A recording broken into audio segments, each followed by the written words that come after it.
ಒಟ್ನಲ್ಲಿ ಮಹಾಯುದ್ಧ ಯಾವಾಗ ಆಗತ್ತೆ ಅಂದ್ರೆ ಯಾವತ್ತು ಭಾರತ ಯಾವ್ದಾದ್ರು ಒಂದು ದೇಶಕ್ಕೆ ಸಪೋರ್ಟ್ ಮಾಡುತ್ತಲ್ಲ ಅವತ್ತು ಮಹಾಯುದ್ಧಕ್ಕೆ ಒಂದು ನಾಂದಿ ಸಿಗುತ್ತೆ. ಕಾಯ್ತಾ ಇದ್ದಾರೆ ಅಷ್ಟೇ. ನಮಸ್ಕಾರ ವೀಕ್ಷಕರೇ. USA ಇರಾನ್ ವಾರ್ ಅನ್ನೋದು ಪೀಕು ಹೋಗ್ತಾನೆ ಇದೆ, ಅವಾಗ ತಣ್ಣಗಾಗ್ತಾ ಇದೆ. ರೀಸೆಂಟ್ ಆಗಿ 60 days ಗ್ಯಾಪ್ ಅಂತ ತಗೊಂಡ್ರು, ಮತ್ತೆ ಈಗ ಶುರು ಆಗಿದೆ USA ಇರಾನ್ ವಾರ್.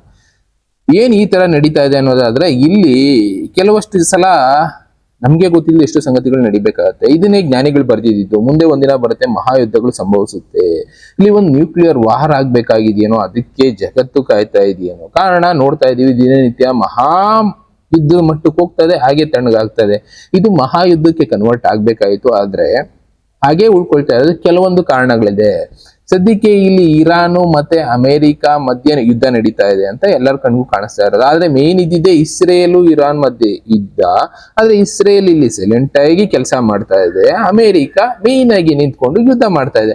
ಇದನ್ನ ಕಣ್ಮುಂದೆ ನೋಡ್ತಾ ಇದೀವಿ. ಆದ್ರೆ ಇಲ್ಲಿ ಇರಾನ್ ಏನ್ ಮಾಡ್ತಾ ಇದೆ, ಅದು ಸುತ್ತ ಇರುವಂತ ಅರಬ್ ಕಂಟ್ರಿಗಳ ಮೇಲೆ ದಾಳಿ ಮಾಡೋದಕ್ಕೆ ಶುರು ಮಾಡಿದೆ. ಕಾರಣ ಬಂದು ಈ ಅರಬ್ ಕಂಟ್ರಿಗಳಲ್ಲಿ ಅಮೆರಿಕ ಆರ್ಮಿಯವರು ಇದ್ದುಕೊಂಡು ಇರಾನ್ ಮೇಲೆ ದಾಳಿ ಮಾಡೋದಕ್ಕೆ ಅರಬ್ ಕಂಟ್ರಿಗಳು ಸಪೋರ್ಟ್ ಮಾಡ್ತಾ ಇರೋ ಕಾರಣದಿಂದ ಇವತ್ತು ಬೇರೆ ಬೇರೆ ದೇಶಗಳ ಮೇಲೆ ಯುದ್ಧ ಸಾರಿದೆ. ಓವರ್ ಆಲ್ ಆಗಿ ಇದು ಮಹಾಯುದ್ಧಕ್ಕೆ ಹೋಗುತ್ತಾ ಹೋಗಲ್ವಾ ಅನ್ನೋ ಒಂದು ದೊಡ್ಡ ಪ್ರಶ್ನೆ ಹುಟ್ಟುತ್ತೆ. ಒಂದು ಲೆಕ್ಕಾಚಾರದ ಪ್ರಕಾರ ಇದು ಮಹಾಯುದ್ಧಕ್ಕೆ ಹೋಗಬೇಕು ಅನ್ನೋದು ಲೆಕ್ಕಾಚಾರ, ಜ್ಞಾನಿಗಳ ಲೆಕ್ಕಾಚಾರ. ಯಾಕೆ ಅನ್ನೋದಾದ್ರೆ, ಪ್ರಪಂಚದಲ್ಲಿ ಮಿತಿಮೀರಿದ ಜನಸಂಖ್ಯೆ ಆಗಿದೆ, ಮಿತಿಮೀರಿದ ಆಟೋಮೇಷನ್ ಬರ್ತಾ ಇದೆ, AI ಬರ್ತಾ ಇದೆ. ಇದೆಲ್ಲದರಿಂದ ಎಷ್ಟೋ ದೇಶಗಳಲ್ಲಿ ಕೆಲಸ ಇಲ್ಲ, ಜನ ಒದ್ದಾಡ್ತಾ ಇದ್ದಾರೆ, ಆಂತರಿಕ ದಂಗೆ ಇದೆಲ್ಲ ಸೃಷ್ಟಿಯಾಗಿದೆ. ಇಂಥ ಪರಿಸ್ಥಿತಿನಲ್ಲಿ ಜನರನ್ನ ಕಂಟ್ರೋಲ್ ಮಾಡೋದಕ್ಕೆ ಸರ್ಕಾರಗಳ ಕೈಲಿ ಆಗೋದಿಲ್ಲ. ಅದರಿಂದ ಒಂದೇ ಒಂದು ರೂಪದಲ್ಲಿ ಜನರನ್ನ ನಿರ್ಣಾಮ ಮಾಡಬಹುದು, ಅದು ಬಂದು ಯುದ್ಧದ ರೂಪದಲ್ಲಿ. ಅದಕ್ಕೋಸ್ಕರನೇ ಇವತ್ತು ಈ ಮಹಾಯುದ್ಧಗಳು ನಡೀತಾ ಇದೆ.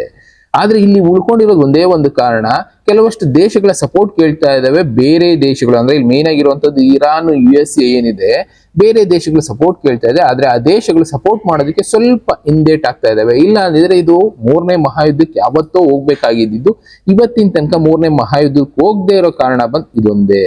ಅದರಲ್ಲಿ ನೋಡೋದಾದ್ರೆ ಅಮೆರಿಕ ಬಂದು Israel, USA, prawns, Germany, Saudi Arabia, UAE, Canada, Australia, Italy ಇಷ್ಟು ದೇಶಗಳು ನಾನು ಸಪೋರ್ಟ್ ಮಾಡಿ ಇರಾನ್ನ ನಿರ್ಣಾಮ ಮಾಡ್ಬಿಡ್ತೀನಿ ಒಂದೇ ದಿನದಲ್ಲಿ ಅಂತ ಕೇಳ್ತಾ ಇದೆ. ಬಟ್ ಆದ್ರೆ ಇಲ್ಲಿ ಆ ದೇಶಗಳು ಸಪೋರ್ಟ್ ಮಾಡೋದಕ್ಕೆ ರೆಡಿ ಇಲ್ಲ. ಇಸ್ರೇಲ್ ಅನ್ನೋ ಸಪೋರ್ಟ್ ಮಾಡ್ತಾನೆ ಇದೆ ಬಿಡಿ, ಅದೆಲ್ಲರಿಗೂ ಗೊತ್ತಿರೋದು. ಅದನ್ನ ಬಿಟ್ಟು ಈಗ ಅಮೆರಿಕ ಕೇಳ್ತಾ ಇರೋದು ಕೆಲವಷ್ಟು ದೇಶಗಳು ಸಪೋರ್ಟ್. ಯಾವ್ದಾವ್ದು ಮೇನ್ ಆಗಿ ಕೇಳ್ತಾ ಇರೋದು UK, ಯುನೈಟೆಡ್ ಕಿಂಗ್ಡಮ್, ಇನ್ನು ಫ್ರಾನ್ಸು, ಜರ್ಮನಿ ಈ ದೇಶಗಳ ಸಪೋರ್ಟ್ ಕೇಳ್ತಾ ಇದೆ. ದೊಡ್ಡ ಮಿಲಿಟರಿ ಹೊಂದಿರುವಂತ, ದೊಡ್ಡ ಏರ್ ಫೋರ್ಸ್ ಹೊಂದಿರುವಂತ ದೇಶಗಳ ಸಪೋರ್ಟ್ ನ ಅಮೆರಿಕ ಕೇಳ್ತಾ ಇದ್ದಾರೆ. ಆದ್ರೆ ಆ ದೇಶಗಳು ಇದರಲ್ಲಿ ಅಷ್ಟೊಂದು ಇಂಟ್ರೆಸ್ಟ್ ತೋರಿಸ್ತಾ ಇಲ್ಲ. ಇದು ಫ್ಯೂಚರ್ ನ ಎಕನಾಮಿಕಲ್ ಕ್ರೈಸಿಸ್ಗೆ ಕಾರಣ ಆಗ್ಬೋದು ಅನ್ನೋ ಕಾರಣಕ್ಕೆ ಅವ್ರು ಸಪೋರ್ಟ್ ಮಾಡೋದಕ್ಕೆ ಯೋಚನೆ ಮಾಡ್ತಾ ಇದ್ದಾರೆ. ಇನ್ನ ನ್ಯೂಟ್ರಲ್ ಆಗ್ಬಿಟ್ಟಿದಾವೆ, ನಮ್ಗೆ ಈ ಯುದ್ಧ ಬೇಕಾ ಯೋಚನೆ ಮಾಡಿ ಅಂತ ಹೇಳಿ ಸೈಲೆಂಟ್ ಆಗಿ ಕುತ್ಕೊಂಡು ಎರಡು ಕಡೆ ಆಗ್ತಾ ಇರೋ ಯುದ್ಧ ನೋಡ್ತಾ ಇರೋದ್ರಲ್ಲಿ ನಮ್ಮ ಭಾರತ ಕೂಡ ಒಂದು. ಭಾರತನೂ ಅದೇ ಯೋಚನೆ ಮಾಡ್ತಾ ಇದೆ, ಯುದ್ಧ ಬೇಡ, ಸುಮ್ನೆ ಯಾಕೆ, ಸುಮ್ನಿರಿ ಅಂತ ಹೇಳ್ತಾ ಇದ್ರೆ ಯಾರು ಕೇಳೋದಕ್ಕೆ ರೆಡಿ ಇಲ್ಲ ಬಿಡಿ. ಆದ್ರೆ ಇಲ್ಲಿ ಇಂಡಿಯಾ ಸೈಲೆಂಟ್ ಆಗಿದೆ, Qatar, Oman, Switzerland, Egypt, Japan, Kuwait, Indonesia ಇಂಥ ದೇಶಗಳೆಲ್ಲ ಸೈಲೆಂಟ್ ಆಗಿ ಯುದ್ಧನ ನೋಡ್ಕೊಂಡು ಕೂತಿದೆ. ಇನ್ನ ಈ ಕಡೆ ಇರಾನ್ ನೋಡೋದಾದ್ರೆ Russia, China, north Korea, Pakistan, Turkey, Brazil, Cuba, Syria ಇನ್ನ ಟೋಟಲ್ ಆಗಿ ಒಂದು 7-8 ಕಂಟ್ರಿಗಳು ಸಪೋರ್ಟ್ ಮಾಡೋದಕ್ಕೆ ರೆಡಿ ಇದಾವೆ. ಬಟ್ ಆದ್ರೆ ಡೈರೆಕ್ಟ್ ಆಗಿ ಎಲ್ಲೂ ಸಪೋರ್ಟ್ ಮಾಡ್ತಾ ಇಲ್ಲ. ಡೈರೆಕ್ಟ್ ಆಗಿ ಸಪೋರ್ಟ್ ಮಾಡಿದ್ರೆ ಏನಾಗುತ್ತೆ, ಅಮೆರಿಕ ಅವ್ರಿಗೆಲ್ಲ ಆಪೋಸಿಟ್ ಆಗಿ ತಿರ್ಕೊಳ್ಳುತ್ತೆ. ಅವಾಗ ಆಟೋಮೆಟಿಕಲಿ 3ನೇ ಮಹಾಯುದ್ಧ ಆಗ್ಬಿಡುತ್ತೆ. ಇಲ್ಲಿ 3ನೇ ಮಹಾಯುದ್ಧ ಆಗ್ಬೇಕು ಅಂತ ಕಾಯ್ತಾ ಇದಾರೆ ಅವರು. ಯಾಕೆ ವೇಟ್ ಮಾಡ್ತಾ ಇದಾರೆ ಅಂದ್ರೆ ಕೆಲವಷ್ಟು ಸಿದ್ಧತೆಗಳನ್ನ ಮಾಡ್ಕೊಳ್ತಾ ಇದಾರೆ. ಯಾವ ರೀತಿ ಅನ್ನೋದಾದ್ರೆ, ಒಂದು ಫೈನಾನ್ಷಿಯಲ್ ಕ್ರೈಸಿಸ್ ಅನ್ನೋದು ಬಂದ್ಬಿಡ್ಬೋದು ಇದರಿಂದ. ಆ ಫೈನಾನ್ಷಿಯಲ್ ಕ್ರೈಸಿಸ್ ನ ನಾವು ಬ್ಯಾಲೆನ್ಸ್ ಮಾಡೋದಕ್ಕೆ ಕೆಲವಷ್ಟು ಫೆಸಿಲಿಟಿಗಳನ್ನ, ಸಿದ್ಧತೆಗಳನ್ನ ಮಾಡ್ಕೋಬೇಕು ಅನ್ನೋ ಕಾರಣಕ್ಕೆ ಇವತ್ತು ಸೈಲೆಂಟ್ ಆಗಿ ವೇಟ್ ಮಾಡ್ತಾ ಇದ್ದಾರೆ. ಇನ್ನ ಅದ್ರ ಜೊತೆಗೆ ಫುಡ್ ಕ್ರೈಸಿಸ್ ಅನ್ನೋದು ಬರ್ಬೋದು. ಯಾಕೆ ಅಂದ್ರೆ ಕೆಲವಷ್ಟು ಫುಡ್ ನ ಅಮೆರಿಕಾದಿಂದ ಇಂಪೋರ್ಟ್ ಮಾಡ್ಕೊಳ್ತಾ ಇದಾರೆ, ಇಲ್ಲ ಜರ್ಮನಿಯಿಂದ, ಸೌದಿಯಿಂದ ಈ ತರದ ಎಷ್ಟೆಷ್ಟೋ ಫುಡ್ ಇಂಪೋರ್ಟ್ ಮಾಡ್ಕೊಳ್ತಾ ಇರೋದ್ರಿಂದ ಆ ಫುಡ್ ಕ್ರೈಸಿಸ್ ಅನ್ನೋದು ಆ ದೇಶಗಳಿಗೆ ಕಾಡಬಹುದು. ಅದಕ್ಕೋಸ್ಕರ ಇವತ್ತು ಆ ದೇಶಗಳು ವೇಟ್ ಮಾಡ್ತಾ ಇದೆ. ಇನ್ನ ಈ ಕಡೆ ಚೈನಾದಿಂದ, ರಷ್ಯಾದಿಂದ, ಇನ್ನ ಬೇರೆ ದೇಶಗಳಿಂದ ಈ ಕಡೆ ಇರುವಂತ ಜರ್ಮನಿ ಆಗ್ಬೋದು, ಫ್ರಾನ್ಸ್ ಆಗ್ಬೋದು, ಸೌದಿ ಆಗ್ಬೋದು ಕೆಲವಷ್ಟು ಫುಡ್ ನ ಇಂಪೋರ್ಟ್ ಮಾಡ್ಕೊಳ್ತಾ ಇದ್ದೇವೆ. ಇಲ್ಲಿ ಕಾನ್ಫ್ಲಿಕ್ಟ್ ಮಾಡ್ಕೊಳ್ಳೋದಕ್ಕೆ ಈ ದೇಶಗಳ ಮಧ್ಯೆ ರೆಡಿ ಇಲ್ಲ. ಆದ್ರೂ ಕೂಡ ಇಲ್ಲಿ ಸಪೋರ್ಟ್ ಮಾಡೋಣ ಅಂತ ಮನ್ಸಿದೆ, ಬಟ್ ಆದ್ರೆ ಸ್ಟೆಬಿಲಿಟಿ ಇಲ್ಲದೆ ಇರೋದ್ರಿಂದ ವೇಟ್ ಮಾಡ್ತಾ ಇದೆ ಒಂದು ಸಮಯಕ್ಕೋಸ್ಕರ. ಯಾವತ್ತು ಆ ಸಮಯ ಬರುತ್ತೋ ಗೊತ್ತಿಲ್ಲ. ಬಟ್ ಅದು ಮೂರನೇ ಮಹಾಯುದ್ಧ ಕಾರಣ ಆಗೋದಂತೂ ಗ್ಯಾರಂಟಿ. ಯಾಕೆ ಅಂದ್ರೆ ಇಂಡೈರೆಕ್ಟ್ ಆಗಿ ಇಲ್ಲಿ ಈ ದೇಶಗಳು ಸಪೋರ್ಟ್ ಮಾಡ್ತಾ ಇದ್ದಾವೆ, ಡೈರೆಕ್ಟ್ ಆಗಿ ಇಲ್ಲೂ ಸಪೋರ್ಟ್ ಮಾಡ್ತಾ ಇಲ್ಲ, ಇಂಡೈರೆಕ್ಟ್ ಆಗಿ ಸಪೋರ್ಟ್ ಮಾಡ್ತಾ ಇದ್ದಾವೆ. ಡೈರೆಕ್ಟ್ ಆಗಿ ಸಪೋರ್ಟ್ ಮಾಡಿದ್ದಿನ ಇದು ಮಹಾಯುದ್ಧಕ್ಕೆ ಕಾರಣ ಆಗುತ್ತೆ. ಅದರಲ್ಲೂ ಇವತ್ತು ಇರಾನ್ ಹತ್ರ ಮಹಾಶಸ್ತ್ರಾಸ್ತ್ರಗಳು ಇದಾವೆ ಅಂತ ಅಮೆರಿಕಾದ ಸೀಕ್ರೆಟ್ ಏಜೆಂಟ್ಗಳು ಹೇಳ್ತಾ ಇರೋದು. ಯಾಕೆ ಅನ್ನೋದಾದ್ರೆ ರಷ್ಯಾದಿಂದ ಚೀನಾದಿಂದ ಕೆಲವಷ್ಟು ನ್ಯೂಕ್ಲಿಯರ್ ವೆಪನ್ಸ್ ಗಳನ್ನ ತರಿಸಿಟ್ಕೊಂಡಿದೆ ಸೇಫ್ಟಿಗೋಸ್ಕರ ಇರಾನು. ಅದು ಯಾವತ್ತಾದ್ರೂ ಬಳಸುವಂತ ಪ್ರಯತ್ನ ಮಾಡಬಹುದು ಅಂತಾನೆ ವೆಯ್ಟ್ ಮಾಡ್ತಾ ಇದ್ದಾರೆ ಅಮೆರಿಕಾದವರು.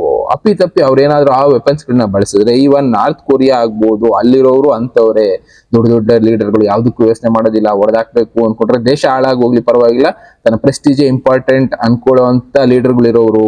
ಅಂತ ಲೀಡರ್ಗಳ ಮಧ್ಯೆ ಈಗ ಅಮೆರಿಕ ಫೈಟ್ ಮಾಡ್ಬೇಕಾ ಬೇಡವಾ ಯೋಚನೆ ಮಾಡ್ತಾ ಇದೆ. ಯಾಕಂದ್ರೆ ಅಮೆರಿಕ ಡೈರೆಕ್ಟ್ ಆಗಿ ವಾರನ್ನ ರಷ್ಯಾ ಮೇಲೆ, ಚೈನಾ ಮೇಲೆ, ನಾರ್ತ್ ಕೊರಿಯಾ ಮೇಲೆ ಏರೋದಕ್ಕೆ ಆಗೋದೇ ಇಲ್ಲ. ಏರಿದ್ರೆ ಅಮೆರಿಕ ಕಂಪ್ಲೀಟ್ ಆಗಿ ನಿರ್ಣಾಮ ಆಗೋಗ್ಗುತ್ತೆ. ಅದಕ್ಕೋಸ್ಕರ ಅಮೆರಿಕ ವೆಯ್ಟ್ ಮಾಡ್ತಾ ಇದೆ.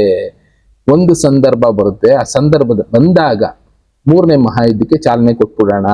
ಅದು ಯಾವಾಗ ಬರುತ್ತೆ, ಇಂಡಿಯಾ ಸಪೋರ್ಟ್ ಯಾರಿಗ್ ಮಾಡ್ತಾರೆ ಅನ್ನೋದು ತುಂಬಾ ಡಿಪೆಂಡ್ ಆಗುತ್ತೆ. ಯಾಕೆಂದ್ರೆ ಇಂಡಿಯಾದಲ್ಲೂ ಕೂಡ ಮೇಜರ್ ಆಗಿರುವಂತ ಆರ್ಮಿ ವರ್ಲ್ಡ್ ಅಲ್ಲಿ ಇಂಡಿಯಾದಲ್ಲೂ ಕೂಡ ಇದೆ. ಇನ್ನು ಜಪಾನ್ ಸಪೋರ್ಟ್ ಯಾರಿಗೆ ಸಿಗುತ್ತೆ ಅಂತ ನೋಡ್ತಾ ಇದ್ದಾವೆ. ಜಪಾನ್ ಸಪೋರ್ಟ್ನ ಕೂಡ ಅಮೆರಿಕ ಕೇಳಿತ್ತು, ಬಟ್ ಜಪಾನ್ ಮಾಡಲ್ಲ ಅನ್ಬಿಡ್ತು. ಇಂಡಿಯಾ ಸಪೋರ್ಟ್ನ ಕೂಡ ಕೇಳಿತ್ತು, ನಾನು ಅದಕ್ಕೆಲ್ಲ ಸಪೋರ್ಟ್ ಮಾಡಲ್ಲ, ಯುದ್ಧ ನಾವು ಬೇಡವೇ ಬೇಡ, ನಾವು ಶಾಂತಿಯಿಂದ ಇರ್ತೀವಿ ಅಂತ ಸೈಲೆಂಟ್ ಆಗಿದ್ದೀವಿ.